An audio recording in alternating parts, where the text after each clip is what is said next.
UP की योगी सरकार भूमाफियाओं के खिलाफ सख्त कार्रवाई की बात कर रही है, तो वहीं पीलीभीत में भूमाफियाओं के सामने वन विभाग और राजस्व कर्मचारी नतमस्तक हैं। वन विभाग की एक ही रेंज की लगभग 500 हेक्टेयर जमीन पर लंबे समय से माफियाओं ने अतिक्रमण कर रखा है।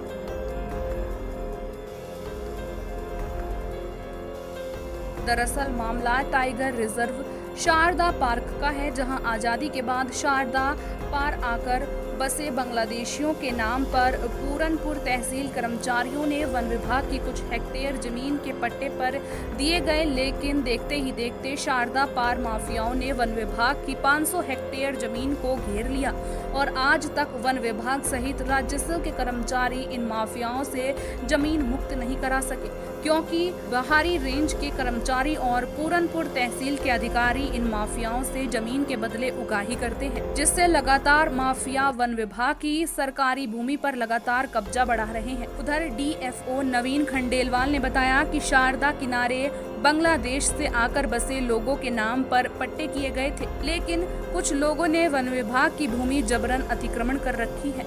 शासन स्तर पर इस मामले में टीम गठित की गई। फिलहाल शासन स्तर पर इस मामले में कार्रवाई चल रही है।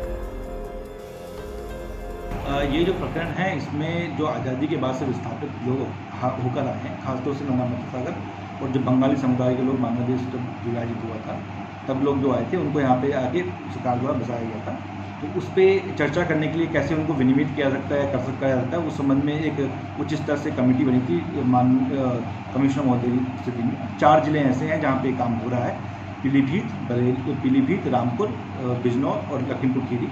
इस संबंध में डिटेल वहाँ पे जो स्थल पिता के कुछ सत्यापन भी किया गया और जो भी डिटेल्स उनके पास थी उनसे ली गई है। इस पर अब चर्चा चल रही है उच्च स्तर पे। एसीएस राजस्व के अध्यक्षता में इस पर चर्चा की जा रही है कि जो भारतीय वन अधिनियम है उसके तहत और जो डिफरेंट अधिनियम लागू होते हैं वो खासतौर से सुप्रीम कोर्ट की जो गाइडलाइंस है उसके अंतर्गत इनको कैसे रेगुलाइज कर सकते हैं या फिर इनको यहाँ से डिस्प्लेस करके कहाँ पे इनको बसाया जा सकता है, क्योंकि ये काफ़ी लंबा अतिक्रमण हो गया है, 50 से 60 साल में आके बसे हुए हैं। तो उन पर विचार सरकार मानवीय दृष्टिकोण के हिसाब से विचार कर रही है कि कैसे उनको रेगुलाइज करें या उनको इस्टेब्लिश करें।